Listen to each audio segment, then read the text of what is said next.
Nog orders a root beer. Quark has fond memories of nursing his first child, and we are introduced to Deep Space Nine's version of Tuvix.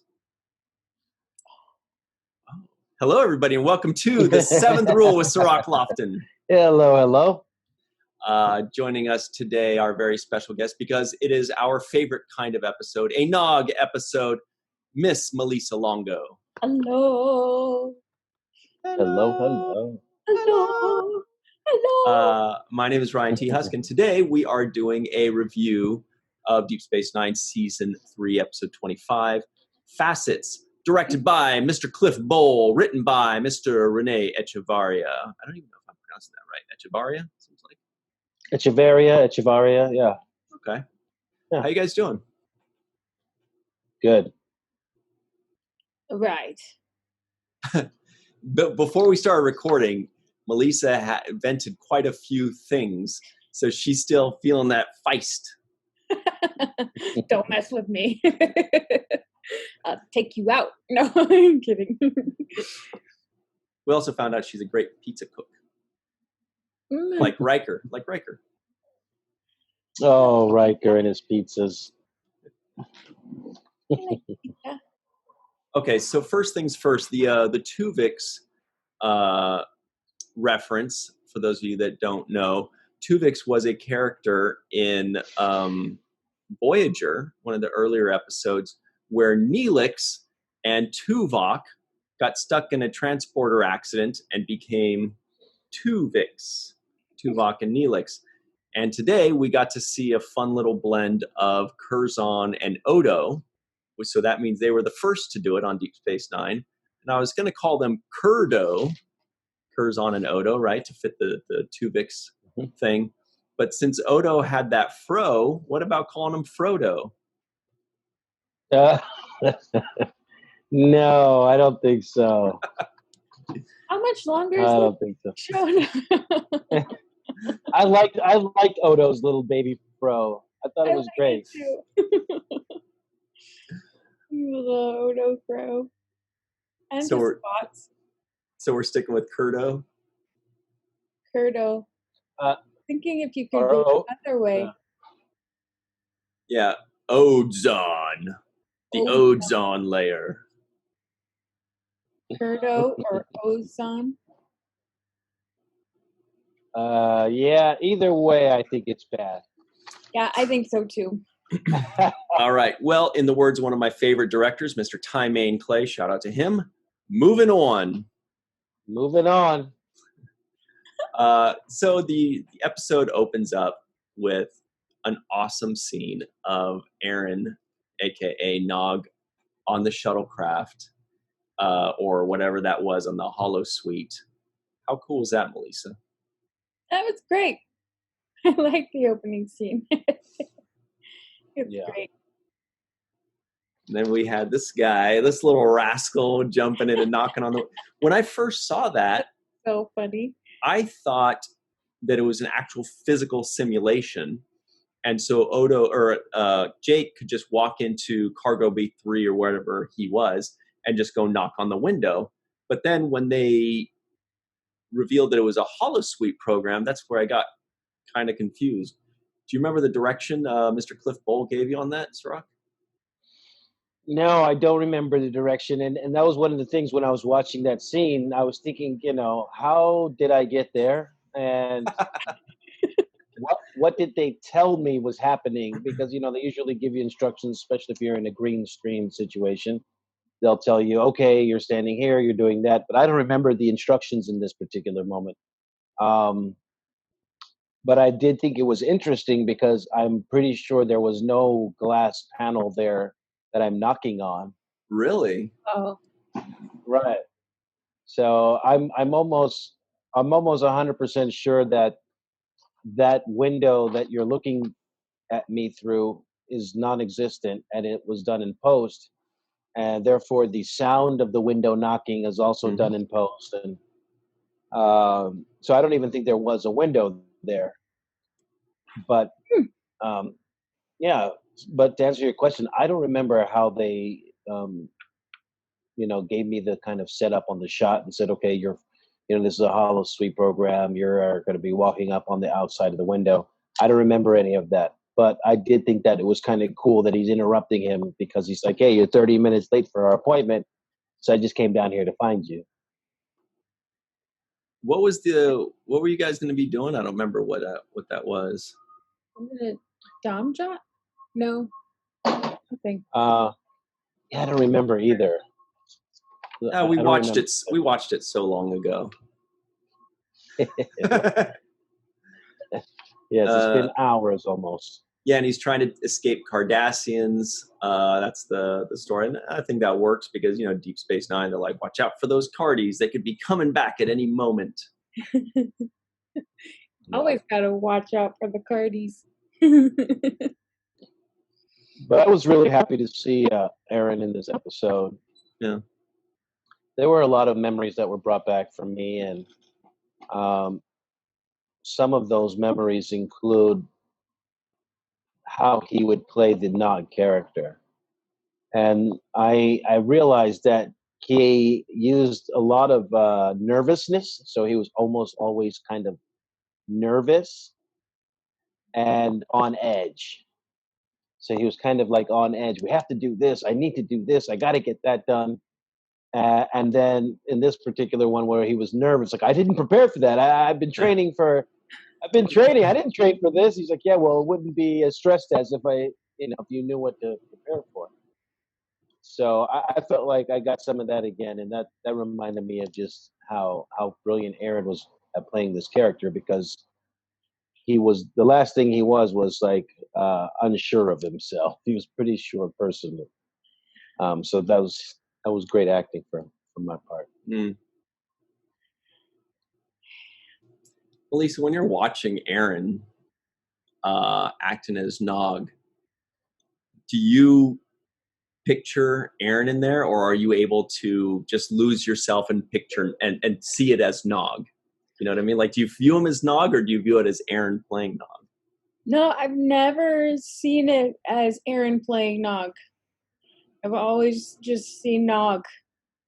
And that's a testament to Aron, because, yeah. I mean, even after I got to know him and watching the show over, it's just like, no, I don't see Aron. I see Nog. Mm-hmm. Wow, that's awesome. Yeah. I agree with you. I see Nog as well. And in this particular episode, one of the great things was I felt like the confidence Jake had in Nog to know that he's going to be all right and do all right. I think that was another good thing that was conveyed through the dialogue. I think Jake says something like, "Don't worry so much, Nog. You'll make a great cadet." Mm-hmm. Yeah. And I like those words of reinforcement and kind of that positive outlook that he has on his friends, career possibilities. Yeah. Yeah. Yeah, Jake is a good friend to Nog. Very good friend to Nog. And it's nice that he's so supportive of him. Yeah, and what was funny to me was later on in the episode when Quark was starting to kind of crack a little bit and not be so much of a stubborn Ferengi. He echoed those same words, which is you'll make a great cadet. Mm-hmm. And I felt like, oh, that's great writing, because it came out of Jake's mouth first, and then at the end of the episode, eventually it comes out of Quark's mouth, which is really supportive, and it's what Nog needs to hear for him to really have the best chance going forward. He needs to know that the people that he loves and that love him also support what his dream is. Yeah. Yeah, because he's incredibly brave to go after his dream, especially having grown up in a society where you do what your father did and what his father did, and or what Ferengis are expected to do. So again, yeah, and there was that moment, right, Malissa? Yeah, Yeah. There was a moment there with Quark, Rom, and Nog, and this was after Nog fails the test, Mm-hmm. and Quark kinds of plays with him a little bit. He's like, "Don't worry, you can always have a place. There's always a place here for you at the bar." Yeah. And you could just tell how like those words were like ripping at Nog, like that's not what I want for myself. I don't want a place here at the bar. Right. I already knew there was a place here for me at the bar. I could have been here serving tables and doing what my dad does, but that's not what I want for myself. I want something more. And I felt like that was a real kind of uh, kick him while he's down type moment. It was a little low on Quark to do that. Even though he wasn't like twisting it, he was kind of acting like he was being supportive, but it wasn't really supportive. Right. Right. Well, and it clued Ramen on something. You could see the wheels turning in Rom's head. Wait a minute. What? Yeah. Hmm. Yeah. Right. I like that Malissa right now is actually wearing a shirt that is proof that Nog was made to be a cadet and more. Yes. Wait, hang on, there we go. Captain Nog forever. Captain Nog. Yeah. But actually, that's really, I hadn't thought of that until you guys mentioned it just now, but that's really interesting writing. It's good writing that a lot of times, sometimes we don't even get a B plot. This was the B plot, and a lot of times the B plot is just something that they turn away to, on the sides of the A plot, but it doesn't always have a twist or a left turn. This one, it's just a lot of times it would just be like, Nog is working on his exam, then comes back. Now he's working on his exam, comes back. Now he's feeling sad, but can power through. And then finally he passed, right? But this one actually had more than that. It had a twist where he didn't pass. And it turns out that Quark sabotaged it, and they were able to really fit an entire story with a beginning, middle, and end and a twist into a B plot, which is really cool because, like I said, a lot of times you don't get that extra twist or that extra element in a B plot. Yeah. Well, and it really revealed character. The character of Nog, the character of Rom, the character of Quark, and Quark. how each of them can learn in different ways, in different aspects, and but it was definitely a learning episode for Quark too, begrudgingly, but he eventually came around, kind of. Yeah, I also like the dedication that Nog shows. He's practicing. Mm-hmm. He's trying to He's like studying. It's like studying for an exam when you're in school. I love the way he's putting that work in, to the point where he loses himself in time. Right. I lost track of time. I'm in here doing my thing. That means he's really passionate about it. I also like that it's an all hands kind of effort. So Quark's involved with the holosuite program. Captain Sisko's grading the exam. O'Brien is training him, and I just feel like it's like the community. It's the family of DS9 kind of all their hands on into helping this character develop, and I really like that as well. Yeah. Takes a village. Yeah. Takes a village. And it wasn't contrived, which is nice. Oh, here we go. We're going to tie it all in a little bow. It wasn't, it felt honest. The storytelling felt like a real community that is so close together would come together to help this youngster do the best he can. So, Youngster. Yeah, he's a youngster. He is a and youngster. You know what else? What else really I thought was just like so touching for Rom as a father when he went out and he bought his son that cadet uniform. So sweet. He had it tailor-made for him. And by the way, we got a NAM for Garrick in the process. So Rom is not only a giver, to Nog, but he's also a giver by hooking up Garrick with a non-appearance mention. So what a guy. And with the business and with the customer, with the business, so he actually did his business with Garrick and custom made that Starfleet cadet uniform. But I just thought it just reminded me of being a parent and the things that we do as parents for our children. When you buy them something, their first musical instrument, for example, or you buy them their first baseball outfit or ballerina outfit, or any kinds of thing that you want. It just means so much for that parent as well. It's a big moment for Rom. It's like, it's beyond a graduation for him. This is like the legacy of his family. This is like, my son's going to achieve more than what I have in life. And I think that's what really the basis of what all of us as parents or people want to do. We want to leave a better generation than what we inherited. We want our kids to be better off than we are.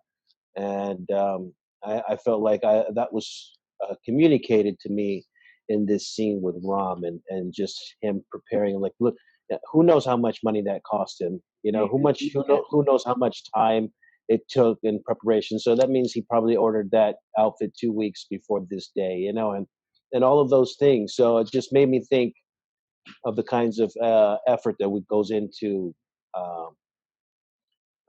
raising your kid and trying to give them the best that they can have, so that they can become the best version of themselves. Yeah, it was so sweet. It was so sweet. A parent showing their support for their child's passions. It's kind of like when Captain Sisko bought Jake his first pencil. Yeah, I remember that pencil. I still got it today. I haven't sharpened it. Oh my. Wow, it's got an eraser and everything. It's a number 2. Yeah, I wanted a number 1. But it's funny because when this episode started, I actually thought the Nog story was going to be the A line of the story. And it felt like that because they actually started with it, right? They actually started the episode. Usually they start the episode with the A line story, and then they'll cut to the B line story. But in this particular case, they started the episode with the B line story, and then cut to the A line story, which I thought was a little bit of a mix up in the traditional way that they approach their storytelling on DS9. Yeah. Interesting. Yeah, because I'm trying to think what the first scene was for the A plot. It was the characters being asked to join the meeting. It's like Quark or whomever was saying, yeah, because at first your first thought is Quark is being asked to be part of a meeting. That's weird. And then the plot thickens when it's like Lita, this character that was introduced in like one scene in a previous episode, is being asked to be a part of this meeting, and it makes you think, oh, what the heck's going on around here? So maybe they just started with the Nog scene because they needed a segue. They kind of used it to where like you guys were, I think, passing through the promenade, and then they focus in on Quark talking about his thing. Maybe it was just more of a cliffhanger, maybe. Yeah, I don't know. I liked how it opened because I liked that they started with the B plot because of the way it opened. Because you don't know what Nog is doing. Why is he in a runabout? What is going on? And then all of a sudden, Jake's knocking on the window out in space. Right. What's going on now?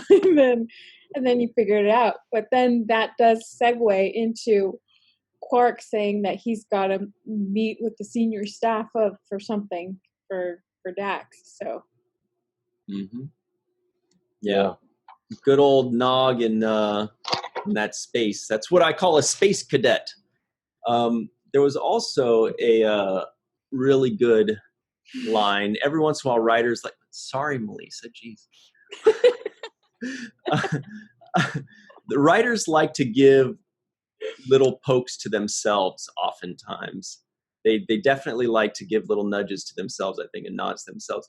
And I don't remember exactly who said it. I think it was probably Quark, but there was it was at that very beginning, and I think Rom and Quark were talking probably, and they're talking about Jake and Nog and all this kind of stuff, and Rom says, he wants to be a writer in reference to Jake.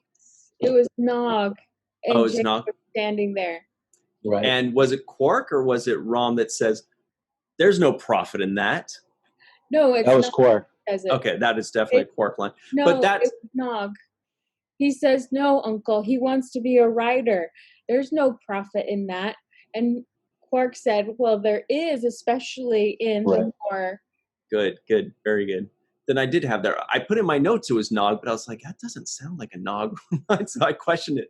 But that's obviously the writers making a joke to themselves, going, there's no profit in writing. Am I right, people? Boy, being a writing sucks. Being a writer is tough.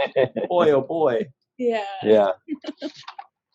No, I caught that too. That's the way the writers get in their own shots about themselves. Uh-huh. But I actually like the way then it goes to, but there is profit if you write these holosuite programs. Yeah. Right. Oh, you're right. That is what Quark said. Yeah. Right. So it's basically if you do porn. Yeah. Yeah. Like, and then he was like, "If you want to write up a proposal for me, I'll have you guys both write something for me." Right. So then he's basically trying to get Nog to be a writer too, right? He's like, write up a program and I'll invest in that. I'll invest money in that. And yeah, he just doesn't want Nog to be in Starfleet. Right. Yeah. Well, we're going to take our break in just a second here. We do want to give a very quick shout out to a friend of ours by the name of Katie Carr. Katie Carr is super fun. She's always in our live chats. She's always bringing us a lot of positivity and fun and youthful exuberance. And she's a huge Star Trek fan. I don't remember which one is her favorite series, but let's just assume it's Deep Space Nine. Voyager. Is it? Let's assume it's Deep Space Nine. Anyway. Okay. No, but I think you're probably right. But shout out to Katie Carr, who's also a ballerina, FYI. So we're going to do the trivioids on the other side of this, and then we might as well get into the A plot at some point, maybe if we have time. If we can get around to it, yeah. I know Cirroc's dying to get into the all the Daxes. Yeah, there's a lot of Delvin Fluff pastries going on. This guy's stealing my material right here before I can even. And that means I'm stealing his, I guess. All right, we'll see you on the other side on the seventh rule. Hey, everybody, welcome back to the seventh rule with Cirroc, Lofton, and Malissa Longo. Let's go. Hi. I'm Ryan T. Husk. We're reviewing, Facets, Season 3, Episode 25. Here are the trivioids that did or did not make the cutting room floor.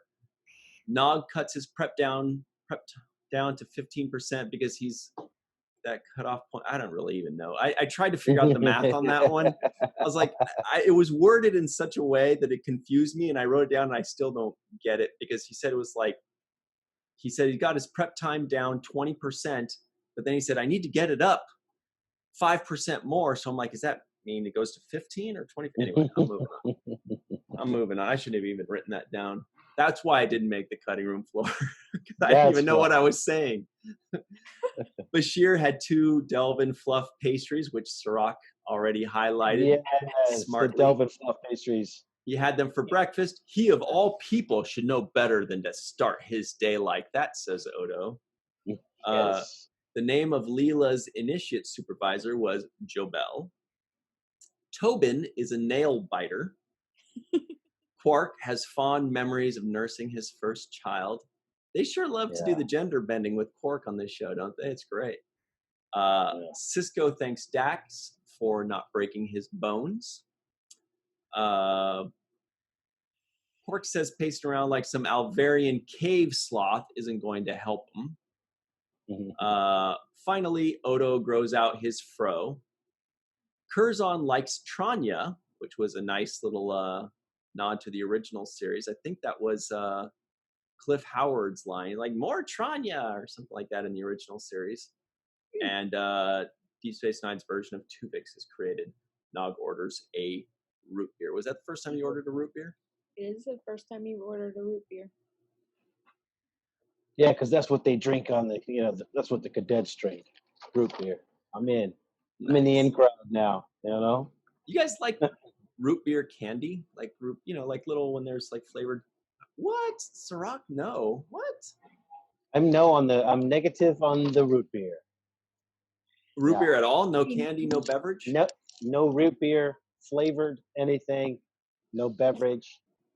I'm just against the root beer. It's too much like licorice to me. It reminds me of licorice. Malissa and I we're on the licorice train. All right, everybody, for Christmas, you know what to get Cirroc. Yeah. Root beer cologne. Root beer cologne, man. God, and licorice deodorant. Oh, God. Oh, gosh. Mm-mm. Yeah. Or licorice fabric softener. Yeah. So he's just wearing it wherever he can't get rid of it. No. I don't want it. Yeah. Malissa and I love root beer and licorice. You like licorice or root beer better, Malissa? Black root licorice. Beer. Okay. Wow. I do like root beer better. And I like the root beer candy better. But I do enjoy licorice. Actually, I just had some last night. This is great stuff, okay? It's French. It's French stuff. My cousin in France sends me some every once in a while. And in it are these tiny little black pellets. Okay? Tiny licorice. Look at Cirroc is disgusted by them. These are tiny. Nope. And let me tell you, they are so intense. They're so intense. They're so strong.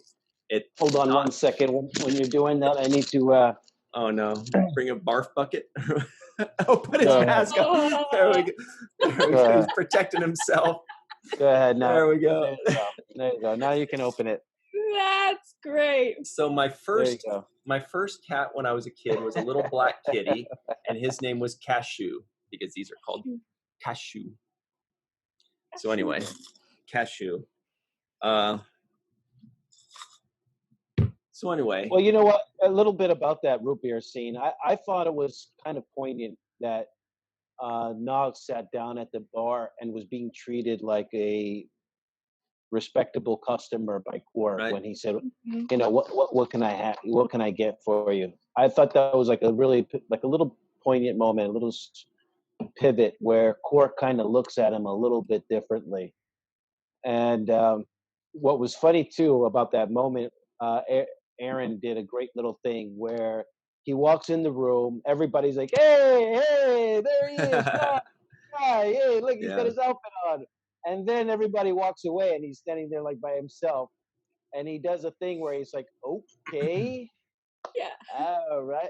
And that was Aron, like that little okay reminded me of Aron, actually. That was an Aronism. Yeah, totally. Yeah. That was like an Aron okay more than a Nog one. He was like, okay, I guess excitement is over, right? And I like that little okay that he threw in there. And then I also like where he kind of turns over to the bar and Quark treats him like a respectable person, like not like some, degenerate nephew of his, but like somebody, what can I get you? What kind of drink will you have? And I thought that was like a good cap to that episode. Yeah. Speaking of a good cap to that episode, how did you guys feel about the A plot? It's pretty quiet in here. Yeah, I was feeling for the actors that had to go through. Were you saying I'm glad they didn't hit me up for this? Yeah, I was glad. I'm glad they got chased to do the yoga stretching. Yeah. You're like, sorry, I already got my storyline. I'm on this one. Yeah, I'm banging on glass windows over here. You guys figure out the other side. But yeah, I felt a little bit. I mean, I think first, let's go individually. Out of the characters that had to make that transformation, there were several. The Quark became the woman who gave birth and was talking about nurturing. I thought he was hilarious, Right. and I just was laughing at his performance. So it wasn't necessarily like, oh, this is a great performance, but it was just hilarious. So it was great because it was making me laugh. When he pops back in for a second, he's like, "How much longer am I going to have to do this?" It's like, "Okay, don't tell anybody." And he was able to flip on a dime, same take. Yes. I love that. Kira also, Nana. I thought she was the way she said no, Leela. Just the way she said it, Kira, is that you? She's like, no, Leela. And then I'm like, has Nana played the most characters, versions of herself, right, than any other character, right? Because she's the attendant, she's herself, but they're always the exact version of her. They're always her, but just acting differently. Well, yeah, and even her posture changed. Yeah. Right. Her posture changed. Her voice changed a little bit, but more in phrasing than necessarily tone or pitch. Right. There was a little change, but the way that she phrased words, and it took her time with them, and right. I believed it was a different character. She also spoke with a more Accent. like old school proper accent. Right. I don't remember what that accent is called, but there's like an old school, like 100-year-old accent that's American, but it kind of has almost a British feel to it. And it's usually in the Northeast. But there was some of that in there, some of that proper kind of talk. Yeah. Yeah. I wonder if, and this would be fun to ask Nana one of these days, if she was doing an impression of somebody she used to know.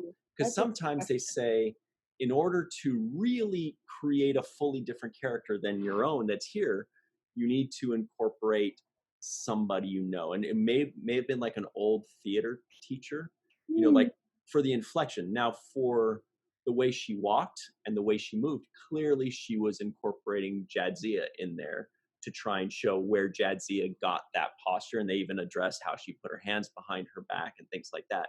So it's definitely a blend of at least two things. Yeah. But you could see that there was a change in the way she moved that made you feel like this person was an older person, a wiser person of some stature in her day. So, and status. And I like the explanation that she gave for why she keeps her hands behind the back. I thought it was a nod to women empowerment, to female empowerment, and having to be in conditions where you're surrounded by men, dominating men in a profession. And I thought that little explanation gave a whole nice chunk of background to a very simple thing that we see all the time. Yeah, they're like, geez, this lady's always talking with her hands. What's her problem? Golly. Yeah. And there were the two Brits. Okay, let's pick on the Brits for a moment here. Now, O'Brien, I think Colm tried to alter his accent a little bit, but he sure still had that Irish accent. Now, Bashir, Sid did a really good job of changing up his accent. He almost kind of Americanized it, but what was really funny was that he still said bean instead of bin, like, oh, well, I've always been like that before. there was still a little bit of Bashir that would sneak in there. Yeah. Or maybe he's Canadian. O'Brien as Tobin, I thought his voice was hilarious, and I don't even know if in a good way, but it was hilarious. But it was fun. But it was fun. Sorry. Maybe he was from Newfoundland. They kind of have a slightly Irish accent, but they say sorry a lot. That's fun. Okay. Yeah. Can you stop saying sorry? Sorry. I thought that was. I thought he was hilarious. also picked up on the Bashir accent as well that you just talked about, and I did like the way. I mean, I thought he was really good at switching it up and kind of burying his British accent, which I thought was pretty good. Certainly, there were a couple of words that snuck out, but I thought he did a really good job at switching his little stance up. But I think my favorite performance outside of there are the top two here that we're getting to. The top two, yeah, the top two. So Odo arguably is the number one because he had the most screen time and also really did a great job of making that transition to Curzon, who we know the most about, right? Because that's Sisko's best friend, and they're always, old man this and old man that. So we finally got a chance to put a face on a Curzon, even though that was kind of Odo's face. Mm-hmm.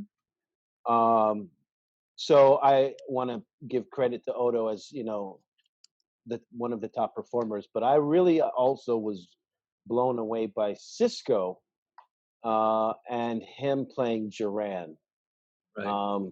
His switch up was a little bit more subtle. He was softer in speaking, a little bit demeaning in the way he would talk, but it was a really softer and more subtle switch in his voice and his behavior. What do you think about that? There was definitely a lot of darkness in that character. I thought and wished we'd see him more than one scene, but they really all just got one scene. They were all just, 40 seconds to 2-minute scenes, basically, right? I would have liked to see a little bit more. I would have loved to see a final or penultimate scene where they're all together interacting. That would have been a lot of fun because they probably all each know the person before them and possibly the person after them, because there's like the switching and stuff like that. So that would have been fun to, but it's not really necessary, I guess, because, Dax number 1 never met Dax number 5 and 2 never met 6, so what do they care? But it would have been fun to just see, it would have seemed like a Shakespearean play where all the weird characters come together and see what happens. But then there wouldn't have been enough time for a B plot. Yeah, I was really. Oh, go ahead, please. Well, I was going to say, although host number 1 would have eventually met all of the later hosts in their Shantaras. Oh yeah, that's true. And when they do that, did they say that they all do it? I think you're right. Yeah. Yeah. They all do the Shantara. Interesting. See, that could have been an entire second storyline. Is whatever strange secret maybe host number 5 learned about 2. So when they all get together, 2 and 5 have some really weird tension. They're like, "What's the problem?" And then this new thing unravels, but then it can get really complicated. But that could have been an interesting thing to do. Now, talking about Odo, Frodo, how fun was that? It was fun. I really think that Renee had a lot of fun playing that character. I've never met him, so I don't really have a good guess on him as a person, but it seemed like he really had a lot of fun playing that character. Yeah. Odo's usually uptight. He's usually walking around all with like a stick. He's really uptight. Stick where? Yeah, a stick in his hand. He speaks softly, but he carries a large stick. Large stick. There it is. But no, he's usually uptight and kind of like tightly wound. And this is a chance for him to let loose and be more flamboyant in his approach. I really enjoyed the interaction with him and Sisko. The hugs, and there goes my best friend. Let's have a drink. Hey, Jake, let me tell you about the time that this guy and I met this girl. And he's like, all right, Jake, all right, that's enough. Here we go. Come on, right this way. Let's go. Here we are. Yeah, this is Curzon, man. You remember I told you about him, right? What a kidder. So you can see how quickly Sisko did not want any of that information to get out the bag. Like, all right, okay, let's just keep it moving. Jake, you go to your room and we'll shut that up. But I did like the interaction between Sisko and Curzon. And even the little thing where he says, "I like that beard." I feel like he actually mentioned the beard for the first time, where they introduced it, but I don't think anyone really said, "Hey, Sisko's got a new beard." But they talked about it in this particular moment. So just that friendship, because usually the two of them are always very straightforward talking and trying to problem solve and serious conversations. But this time it was like, hey, let's have a drink, let's talk, that's my buddy, that's the best friend I ever had. I like that moment. I like that version of Odo's performance. I do have one little nitpick about that, and you guys can correct me if I'm wrong, because I probably am. I thought that the moment between Frodo and Dax was a little tough for me to swallow in one exchange where he says, "You were a beautiful lady," and he goes, "A very beautiful," or something like that, right? Now, through this entire episode, we're seeing Curzon be a womanizer and laugh and be like, "Oh, we used to go, your dad and I used to go party it up with these ladies and this and that." Then he tells this woman, "Oh, you're very beautiful," right? And Dax, I felt like Dax would have been like, "You were in love with me?" And he'd be like, "What? No, I just said you were beautiful.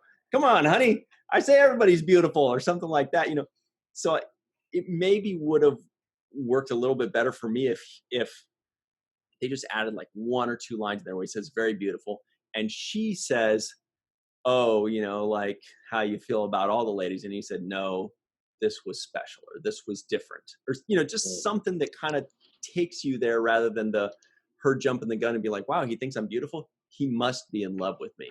Calm down. Nobody said love, but luckily she guessed right. I don't know. Am I off on that? I don't know that I had so much of a problem with it, because I feel like she knew Curzon pretty well, having him, had his memories and what have you. And I'm surprised that she didn't feel it before. Right. I was thinking that too, because she would have his memories. Yeah, and it's not like that he's hiding them somewhere. But maybe there's a way to hide your memories like they did with Duran. But yeah, I don't know. I don't know. Yeah, I was a little bit confused about the entire ceremony of the Jantara, just because of the fact that all those people live inside her, and you would think that all their memories live inside her, and therefore you would know what they felt or thought or what their opinion of you. Right. Dax fit a lot of people inside of her. Yeah. But yeah, I'm going to skip over that attempt at a joke.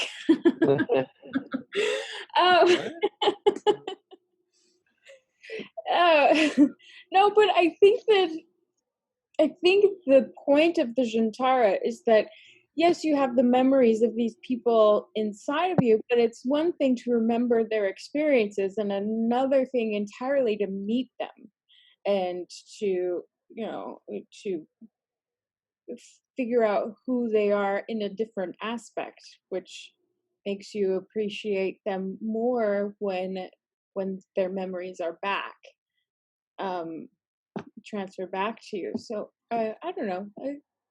I thought it was an interesting concept. Exactly. Yeah, it was a great concept, I thought. Yeah, I just didn't feel like it was fleshed out all the way, because the other thing that bothered me about the concept was, for example, when Quark jumps in the middle and says, "Hey, how long is this thing going to be over with?" It kind of suggests that he's present at the same time, observing this conversation happening, right? So that both people are inside him. Right. So that makes it weird for me to comprehend how Quark is observing it at the same time this other person is having a conversation. So that's where I kind of get lost. also with Duran and Sisko, when he says, thanks for not breaking any bones, would kind of imply that he was there during the conversations that they were having, right? So Sisko was actually present and listening in on Duran talking to Dax. That's kind of what they're implying, Yeah. which makes it weird for me. Like, how, if somebody's possessing me, where am I? Am I a third person party observer in my own head, in my own body, without a voice? And then can I say, hey, excuse me, I'd like to come and talk to Jadzia for a second. Can you scoot over in my brain so I can talk? Well, yeah, and I think the thing about that is the dominance of your personality. Like the Audred host, Audred host. I think Quark's personality is probably more dominant than Audred's personality, so he's got no problem saying, excuse me, I need to speak here. Could you? And so, she's like, this big person who lent me this body wants to talk to you. Right. And then Duran, he is a dominant personality. And so is Sisko. So he would have more of a struggle taking control of his body again and his senses again. So I think it just depends on the personality and how much they're either an alpha or not.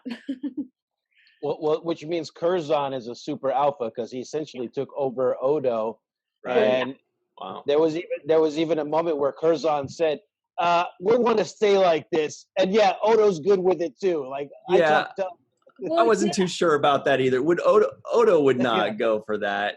It just didn't seem like, and I was wondering that too, but I also thought, well, maybe this is a brand new experience for Odo, and Curzon's manipulated Odo like he manipulates everyone with his charm and his wit and his, this is I'm a fun time. So, why wouldn't you want me around? So,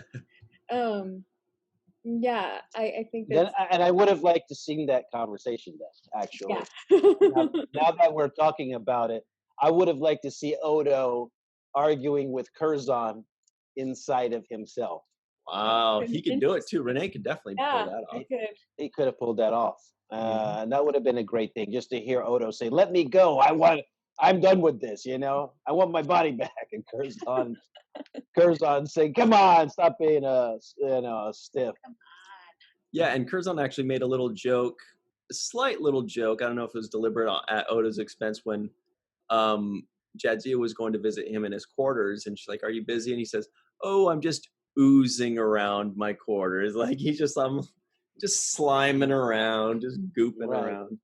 Right. It's just a fun little line, and I don't know if it was meant as a little zinger, but that's how I took it. I thought it was funny.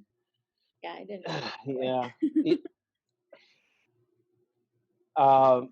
But I did think that the very beautiful stuff was kind of like, it actually turned out to be a love story, which I actually liked. I liked the idea that this whole thing actually was a love story. Curzon being in love with Jadzia and making amends for, not giving her a chance to be a host, and kind of this whole love story. And I thought that was a beautiful thing that they kind of could have even played up more.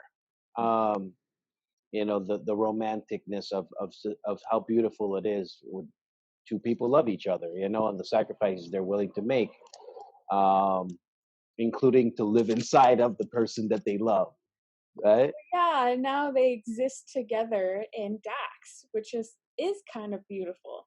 I mean, they'll be together forever, for as long as symbionts live. I don't know how long they live, but that is beautiful.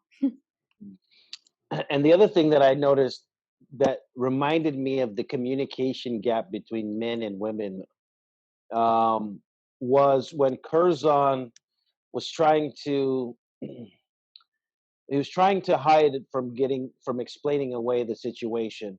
Mm. And Dax was saying, I really don't like you. And if I let you go back inside my body, now that I see this side of you that I don't like, then I'm going to hate myself. Mm.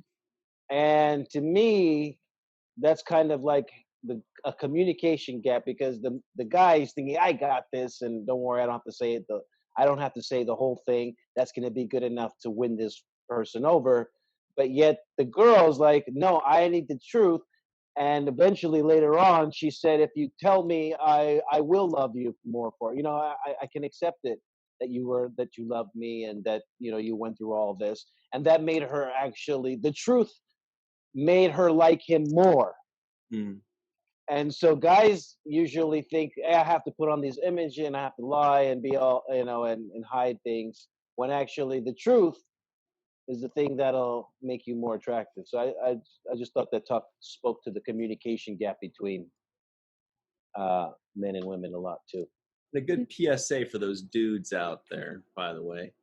We're just about out of time here. Very, very quickly, though, you guys noticed we had another NAM, another non-appearance mention in this episode. Who was it? Cassidy Yates. Oh yeah. Oh yeah. Cassidy Yates gets another NAM. And I was like, yeah, Dad, when are you going to do that, huh? Actually, I think that's her first one. That is her first NAM. Because before that, they mentioned her, but not by name. They just said, there's a lady I want you to meet. And finally, Jake Sisko guesses the IMDb score. Well, I have to say, this was a really good episode, even though there were things I didn't like about it. It was super filled with a lot of stuff. So I felt like it passed by really quickly. In my notes, I filled up both sides of my pages, which I don't often do. So it just let me know there was a lot of stuff to write down. My guess is this is going to be on the higher scale, so I would say from 8.5 to 8.7 in that zone. Malissa, do you have a guess? Melissa Longo guesses the IMDb score. I'm gonna say like a 7.3. Mm-hmm. You guys are very far apart on this one, but Melissa's closer. It is a 7.3. On the nose. I know. Really? I know. Like right on the nose. That's exactly right. Yeah. Wow. Wow. That's pretty damn good. Yeah. I think I would have given it a little bit higher, but It's one of those that's more interesting and fun than exciting. There's no long-term ramifications except for the B plot. That one is very much long-term ramifications with Nog.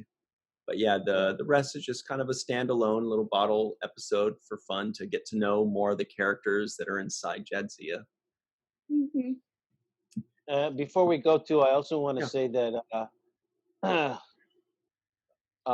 was great to see Chase in this episode. We didn't talk too much about it, but I just want to say it was good to see her, and I enjoy her energy.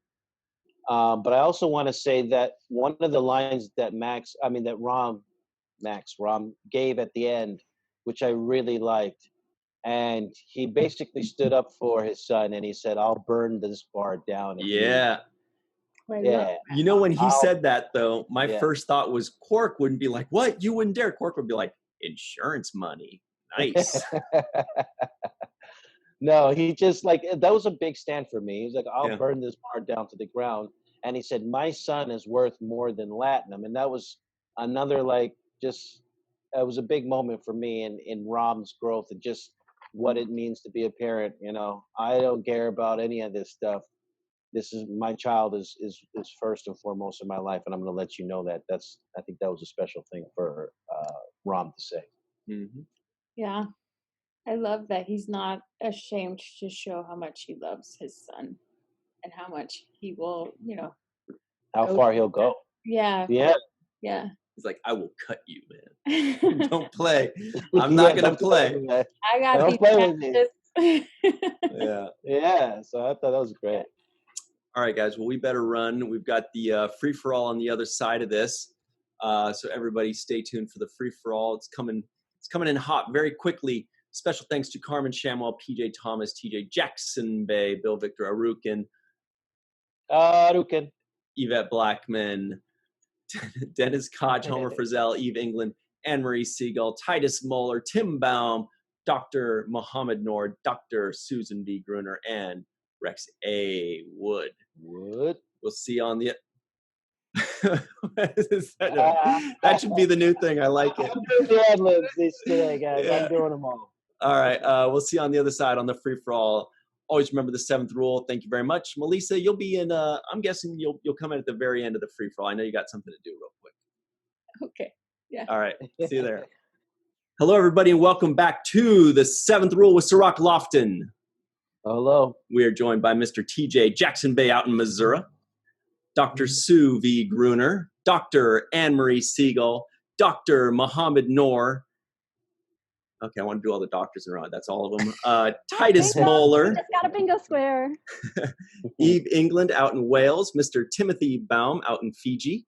We have Commander Homer Frizzell and Commander John Tufarella of the USS Aron Eisenberg. As you know, today we're talking about Facets, one of the best episodes in Deep Space Nine history. It was. Oh, I didn't realize it was. Some people say. So Brian, to back that up, what's the IMDb on this episode? Well, we can't disclose that. Oh, okay. That is at the that already just happened at the very end of the this episode. No last spoilers, segment. Homer. No post spoilers. But did you have any thoughts on this episode before we get to a big question of the day? Yeah. Great. I thought Curzon was a little creepy. And I'd heard all sorts of great things before. I was like, I don't know if I'd want those memories back as part of me. Know already? I know exactly. Like what? It drives me crazy. Are the hosts in a silo and they're not communicating with the? Well, actually, not the host, but the other previous hosts not in communication with the host. I don't understand how these memories are shared or not shared. Yeah, and that was like Curzon having like dirty thoughts about her that she's aware of because she says she wants it back. Like, it's a little problematic, but it is really fun too. That was a great acting exercise for the actors. And I have a question about this scene. So, loved it. So Cirroc, just a question for you. Did they say, okay, you're going to be on the holodeck, but you can actually stand on the floor of the holodeck? Or did they say you're going to be in space in front of a ship that's moving and shooting things? Yeah. I actually wondered that myself when I was looking at it. I think it's a holodeck program of a simulator.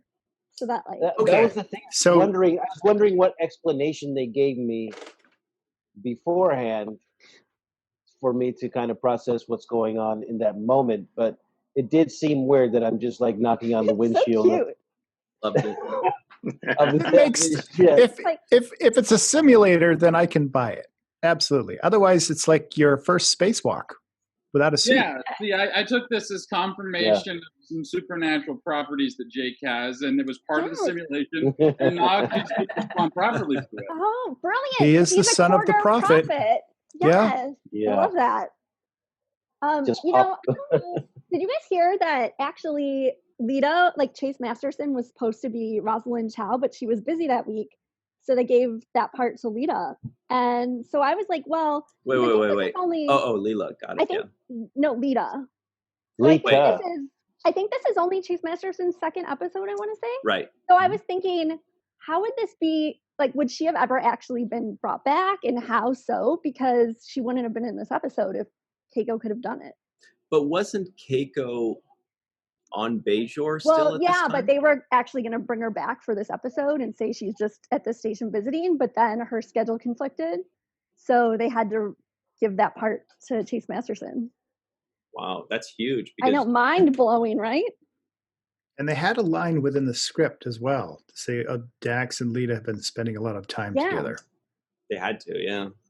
But I was just like, wow, if Rosalind Chow hadn't been working, who knows when we would have seen Lita yet? And She may have been a one-off, and yeah. Rom, Right. like one of the best relationships ever. So I just learned that yesterday. So well, that kind of makes sense. I could barely sleep. It felt a little bit awkward that she was there, actually. She was just placed right there as like one of the 7 people, and there was no previous relationship with her and Dax. Yeah, we never even saw them talk before, I don't think. Mm-hmm. All right. Must be all that late night tango in the bar. Totally. The time.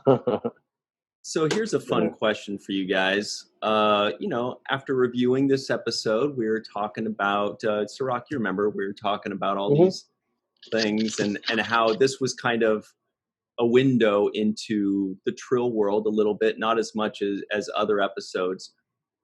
But we wanted to know, out of all the series and all of the episodes, what's your favorite world or race to explore?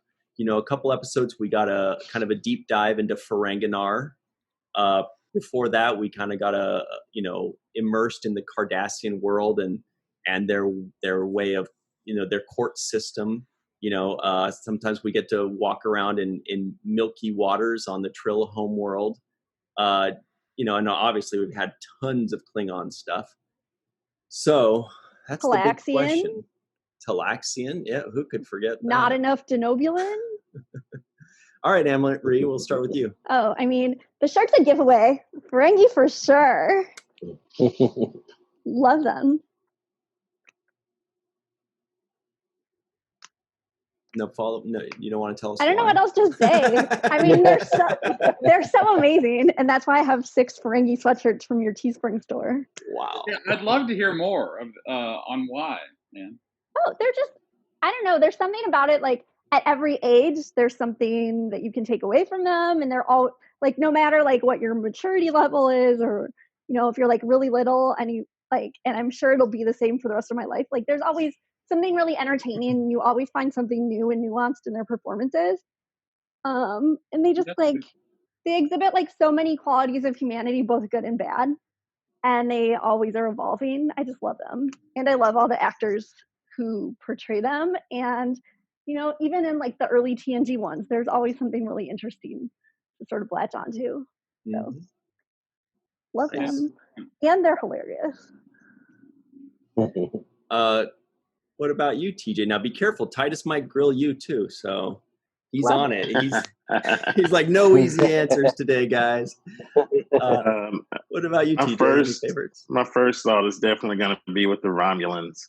I've always been fascinated with the Romulans since TOS and the things that they have going on, and especially how they were developed in the Next Generation, where we get to see for the first time like some Romulan civilians when Picard and Data go there.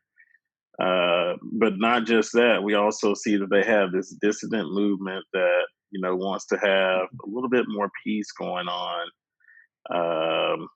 So there's a lot going on Romulus. I like their ships. I like Romulans, so that's where I'm going. They have the best theme song.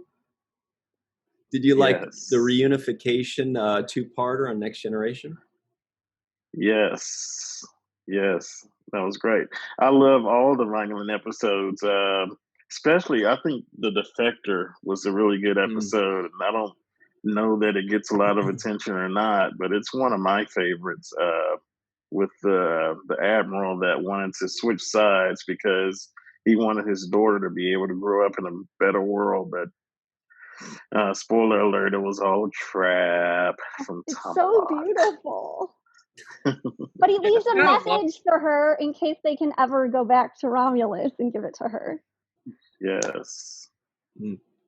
Would you guys say that the Romulans are the more advanced of the civilizations? Wait, what was the question? Are the Romulans the most advanced civilization out of like the main ones? I think they're pretty on par with the Pretty scared of Federation. them. The Borg would beat them out, I guess. Are we talking Although, about who's occupying a cube now? It's true. Good point. Oh, Good point. okay. Good Wow. retort. Good retort. Sharp. But I think they did gang up And together. there hasn't been any assimilations in X amount of days. Well, I just figured because they were lending out their cloaking technology that they might be more advanced. They're sharp. Although you can argue like Cardassians too, because they both have like such advanced, like other tiers of their espionage and everything. So the Borg have those transwarp conduits that can take you all the way to like the Oh, Delta yeah, Quadrant and stuff. that's a Nobody good else one. has that. It was basically like homemade wormholes. right, but there's only one race that has 2-foot-long whip lasers, right? And that's the Ferengi. What I about would love you? to see them bring those back. What Oh my about you, gosh, Mr. Titus Mohler? I kept waiting for them to bring him back. Sorry, Titus. Yeah, my answer, I guess it might be the Romulans. I was thinking just within the context of DS9, but yeah, I mean, TJ's right. You got to love a group that's one of their most prominent qualities is intrigue. You know, that's just kind of what they're about. That's always awesome. But I guess to me, maybe the closest parallel I was thinking about in the context of DS9 would definitely be the Cardassians. You know, I know with the Romulans you have the Tal Shiar, and with the Cardassians you have the Obsidian Order. But we also got a lot of kind of idea of how what seems like their ridiculous justice system, where guilty's always the thing, and everyone finds. And but I thought it was also cool to see the politics between Central Command and the Obsidian Order, and how they could oftentimes be really at each other's throats. So. Yeah, it would probably be between the Romulans and the Cardassians, I guess, overall. Yeah, the Obsidian Order versus the Central Command is awesome. Well, it seems like Romulans like take more care to learn about other species too. Like they had, I mean, when they had like their kind of concentration camps, obviously I'm not condoning it, but they had like lots of medical research on like the Bajorans so I feel like they probably are more advanced in a lot of areas. Dr. Susan V. Gruner, do you have a favorite homeworld or culture to explore? I think I would have to say the Changelings. Ooh. That's a good one. It's a dichotomy because they can be good and bad. And I tend to think of the good that they could do. I understand a group of people that have been, because they're different, they're not treated well, they're killed, whatever, but yet they can do a lot of good if they wanted to. And then plus they can be whatever they want. I would love to do that. I'd love to be a fly on somebody's head or sounds relevant. Such a beautiful part at the end of this episode where, you know, like Dax and Odo have that weird wrap up and she's like, thank you for like doing the weird Curzon-ness because now I know what it feels like to be a changeling. I think that's such a like really cool like window into what it is like. So right, just literally step into somebody else's shoes. You could change the world by doing that, literally. So I think it's a cool thing, the great link and everything. I think it's interesting. And Odo obviously loves. They can feel love, they can feel hate, and everything in between. I think it's pretty. Do you have a favorite animal you would want to be able to change into if you were a changeling? I think of maybe an eagle or something that could fly. It has really good eyesight. And not that I would be grabbing anything, but yeah, I have lots of dreams that I can fly. I mean, without a plane or anything. I just think that would be really cool to be able to do that. Wow. And there's sometimes don't you just want to be a blob, a rock or something? Yeah, definitely a bird. And people have conspiracy theories that they don't even exist now because they're so advanced. Like no lower deck spoilers. No lower deck spoilers. Oh, okay. Speaking of which, Miss Eve England out in Wales. Do you have a preferred destination for cultural exploration? I was going to say the Cardassians, but I'm actually thinking about it again. What I really actually enjoy is across different seasons and different shows is actually when they go back to Earth and just seeing Earth, whether it's in they go to the Starfleet and they go and you see everything in the future and you sort of can see the things that have changed and then the things that kind of stay the same. And I think Picard was quite interesting because you had, how there's still sort of issues that we're all very familiar with and you can see every day, but things are so different and you think everything's so different. And then you obviously go back in time and you go to when they go, they go back to different periods and seeing how they interpret that and show that. And then obviously really looking forward to Discovery when you're going to see everything, not necessarily on Earth, but, seeing that time shift of a whole different sort of way of thinking and how you might see Starfleet different to how we see it now. So I actually find that quite interesting. I find all the alien stuff really cool as well, but actually the Earth stuff I do actually find quite interesting because it just gives you that so same but different and how everyone envisage the future to be like as well. I just find that really fascinating. I just like that you use the word envisage. She always uses such cool words. You did have that one, right, Ryan? we know that one was just rarely used, right? I don't know. I know Cirroc uses it. Tab of these, right? What? You're keeping a running tab of the words, right? You're writing them all down? They're gone in like 5 seconds in my brain now. That's awesome, Eve. I don't know why, but I kind of want to know what your second favorite is. Do you have a second favorite? Just because that was so fun to go with you on that trip. Well, so like I said, I love the Cardassians because Dukat is my favorite of all time. Not that I necessarily want to see more of their world. I think I would agree with Anne-Marie in terms of seeing more of Ferenginar because it sounds just like Wales, and I would just love to see whether it genuinely because it's rainy. Because it's rainy. And we wouldn't go anywhere without our wellies or umbrella. So, the fact that they don't seem to have those inventions is just ludicrous. Did you guys catch that? The Wellies? wellies? Wellies. You don't say wellies either. Wellington boots. Yeah. Okay. Oh, okay. Well. Yeah. Okay. Mr. Timothy Baum out in Fiji. Do you have a favorite culture or planet or world to visit on Star Trek? Risa. Nice. You and Riker. Yeah. Now it'd be kind of interesting to hear the whole backstory. I mean, obviously they call it the Pleasure Planet, but how did it become that? And the first we see is in Next Generation, and so yeah, that's one I've always been fascinated about because that's like the Star Trek canon's Las Vegas. What happens on Risa stays on Risa. So. Yeah, and they have those Yes, weather indeed. fundamentalists. Yeah, Right. everything's perfect. I also like the Cardassians. I thought, Garrick was one of my favorite characters, especially when he had his monologue at the end talking about what it was like on Cardassia. So, Oh, yes. Wow. Yeah. Kind of looks like you're on Risa right now, but I already called it Fiji, so we. Yeah, Really? tell me more about this Risa, Yeah. please. It's New Fiji. It's on Risa. I think where Vanessa Williams was in Cirroc's trailer of him. Is it casinos or is it beaches? Let me know. yeah, beaches all the way. All right. Sounds nice. Like Atlantic City, but not dirty, right?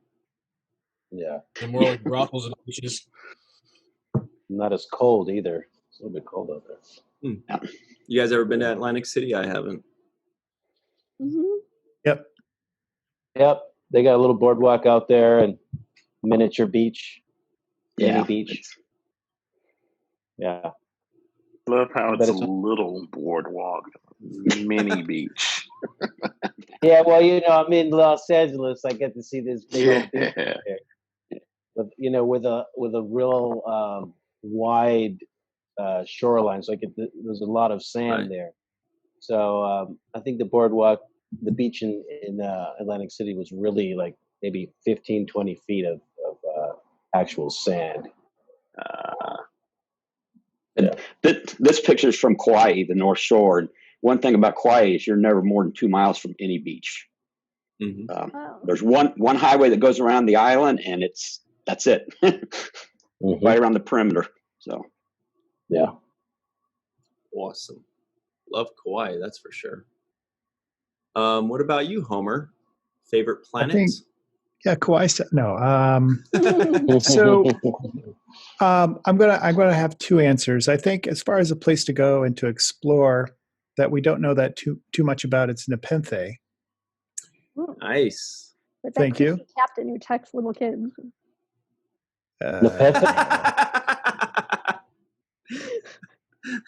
I'm really disturbed by that. But sorry. It was a little weird. I agree with you, Anne-Marie. At night, yes. You said the whole thing was at night during dinner time. Yeah.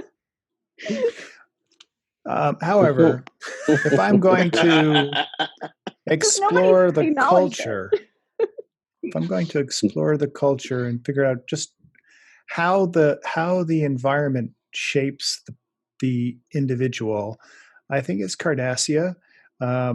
In Andy Robinson's book, we get a good flavor for the planet, but it would be great to actually see it and to be able to be exploring it.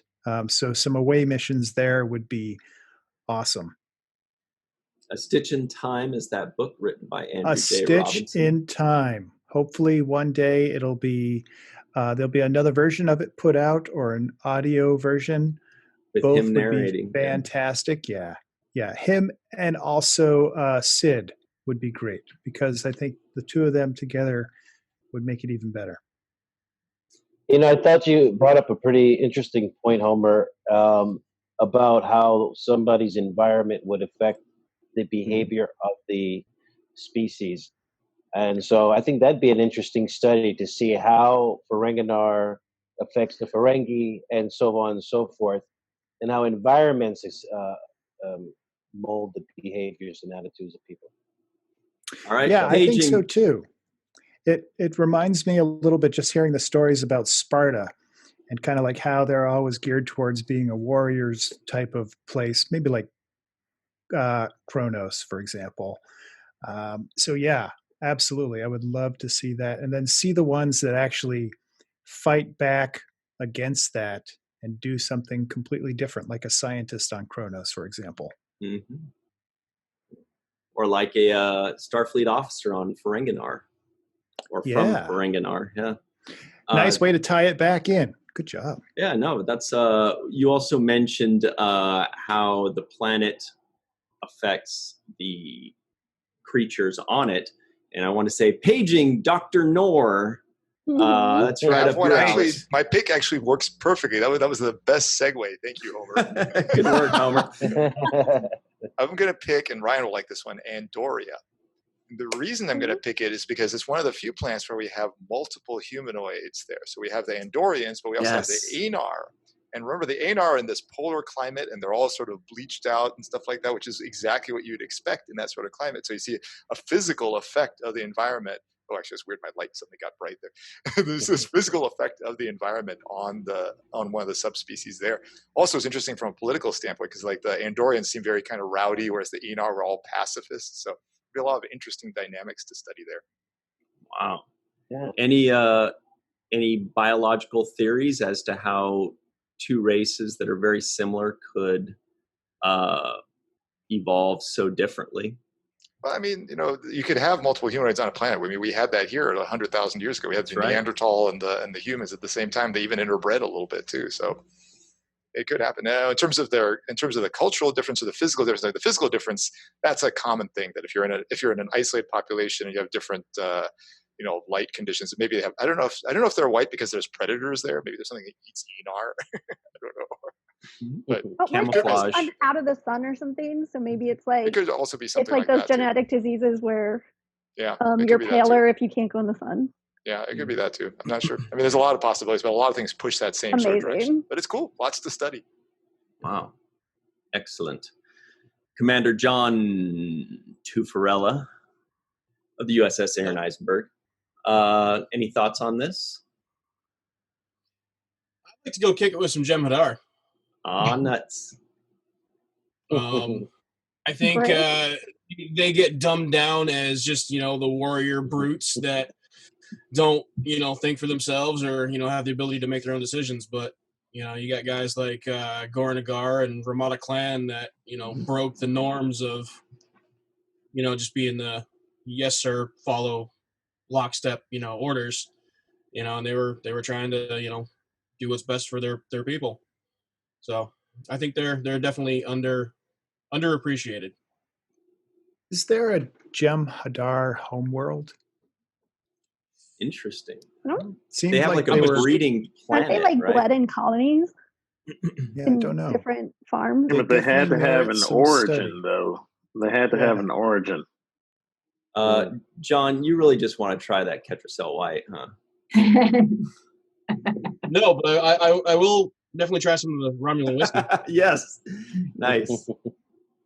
Straight from Lower Decks. Straight from CBS. Lord. Cheers. Oh, Homer, you got yours too. Why not?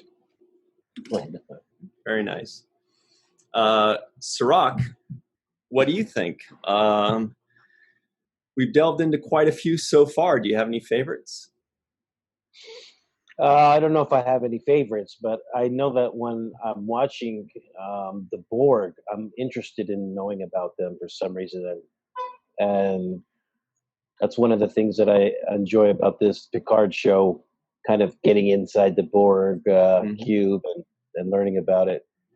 And I also believe that this hive-like or this kind of mentality of everybody connected to this central database, everybody acting in one unison is kind of it's an interesting theory too for me as well. So I'm interested in the Borg. I think they're fascinating people, and there's something about them that also correlates to computers and the microchip as well. Yeah, a bunch of people connected to a hive mind. That sounds so foreign, right, guys? I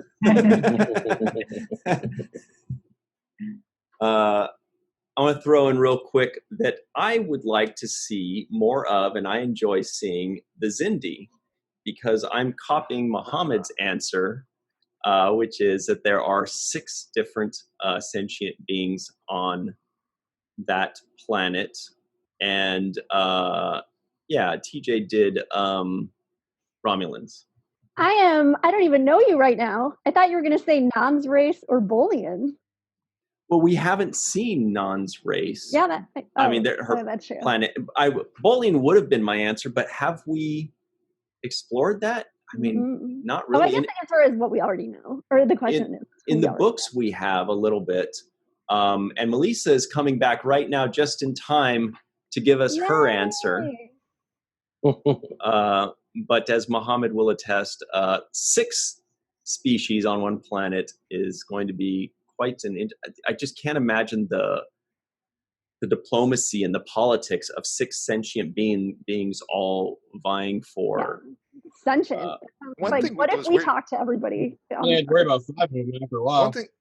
One thing that was weird with the Xindis, they said that their DNA sequence was like 99.5% the same, and they're basically all the same species. Like, wait, what?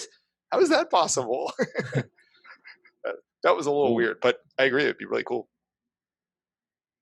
Maybe they have a lot of like introns or exons.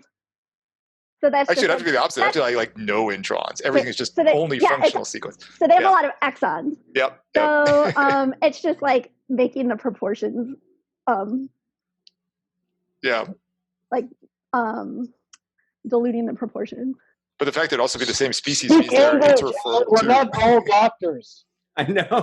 Exons and introns. Speak English. We're not all doctors. Thank you, Cirroc. I messed it up. As a biology major, awkward. Now, guys, I actually think TJ hit on something too with the Jem'Hadar. I think that's something to be kind of explored. And if it doesn't exist, you could write a whole backstory about where how the Jem'Hadar or where they originate from. Ryan, Malissa is back. I know, as They all have promised. Nog on their shirt right now. As promised, Like, Malissa has returned with the coolest shirt ever. Mhm. Captain Nog. He's just so cute there. I love it. So, Malissa, we're just finishing up the free-for-all, and the question that we've all answered now, except you at this point, is what is your favorite alien homeworld or alien culture to visit, like in an episode or in a B-plot, whether it's Trill or Ferenginar or Kronos or any of those, or the Zindi homeworld? Hey, Zindi. Risa. Okay, for extra points, Malissa, somebody else also said Risa here. Can you guess who that person is? For extra points. For extra points.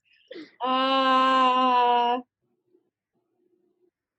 don't know if we all have the same. No, I was pointing below me, but then I was like, I don't know if all of our screens look the same. I don't think They don't. Mohamed? It doesn't look like the Brady Bunch. He has facial hair. We'll give you a clue. He's got facial hair. And he's sitting on Risa right now. Oh, he's right below me on my screen. Does your person wear glasses? What? Guess who? Like, does your person have facial hair? Tim. Yes, Tim. Yeah. So why do you like Risa? What's fun to explore there? Well, the beach. I'm all about the beach, and I need a vacation. That's fair enough, right there. That's why Risa. Although I would love to explore Bajor. It seems beautiful, like That's a a great beautiful answer. world. So, as far as and their caves and all of that. Cirroc's family has some property there. Yeah. Oh yeah. Oh yeah. I've got acreage in Bajor. And if it's good enough for Sisko, it's good enough for me. Right? So The deep cut, Emery. I think that's the first mention All of those Bajor. botanical gardens. It is. She wants to go to Bajor. Yeah, are you gonna say it? Bajor. Oh, Bajor. Oh, come on, Ryan. I thought I did. Do it again. Bajor. Bajor. There it is. I don't remember what he said in that actual sentence, so I can't do this. I can Impossible only to do the remember word. anything else. He just said so- Bajor. Wouldn't it have been great if Sisko was just confused for the rest of the scene about his He's like, about Picard. Yeah, he's like, okay, but can we get back to Bajor at some point? Like, we got to talk about this. All right. Well, I think we've given a lot of shout outs to a lot of planets. No mention of Trill. No mention of Earth. Or Vulcan. No. Vulcan. Eve England No. said Earth. Eve. Oh, that's right. Yes. Oh, Eve yeah. England. Yeah, she said Earth. Right. What Right. about Green? Oh yes, Breen. Well, Too cold. that's a great one, but we don't know anything about him yet. I know, that's why. We know that they might be wolf people. Like, they might look like wolves. That's the The only rumor person that's who been knows thrown is around in books. Kira, because she stole one of their outfits on a plane one. We know they know how to chill. That's right. They know how to Amazing. Neelix and chill. That was better than a Ryan joke. I was just Yeah. sitting there. You're That's easy. channeling Brian's joke. I need a shirt that says that. Neelix and chill? No, something about brain chilling. All right, guys. Well, we Well, better run. we Oh, also sorry, give Cirroc. a- Go ahead. Give a shout out. I see that Sue has another piece of merchandise today. So you've got another. Yes, there I you go. do. You're in. Beautiful. I love that Very one. Nice. Love She's it. building her collection. And you know, purple is a very important color with the 7th rule, because that is the one that is connected with Cirroc Lofton, because many of his outfits were very purpley. Oh, yeah. So when Aron My favorite color, and I have it in my hair. I don't know if you can actually. No, we didn't see that. Let's see. Yeah. Well, I noticed your hair. Wow. Too. It's I noticed too. Perfect. Jake Sisko never took it that far. Yeah, whenever I go to court, No, I never did. Well, Ira does his goatee blue. Maybe Cirroc can do his beard purple. I know. I could do it. Better trick yourself before you wreck yourself. Do it for the Lakers. Wait until it turns gray. It'll be easier. Homer says do it for the Lakers, Cirroc. Oh, yeah. Purple and gold for the Lakers. You know we're going to win it. Nice. I think so. The Lakers. Yep, you betcha. We're going to do it. Oh my gosh, Homer, I love your background right now. Oh, thanks. Good scene. So cute. Oh, yes. I just love Odo with that hair. It cracks me up so much. Like the Odo blowout is just hard to beat. I did like Curzon Odo. We gotta run, but quick, super quick around the table. Do you guys like, love, or meh Odo with that poofy hair? Starting with John Tufarella. Oh, Odo rocked that. Loved it. What about you, Mohamed? Love. Eve? Yeah, that's amazing. Definitely. Tim? Loved it. Come on, we got to get some hate. Homer? No, I didn't love it. I thought he was trying too hard.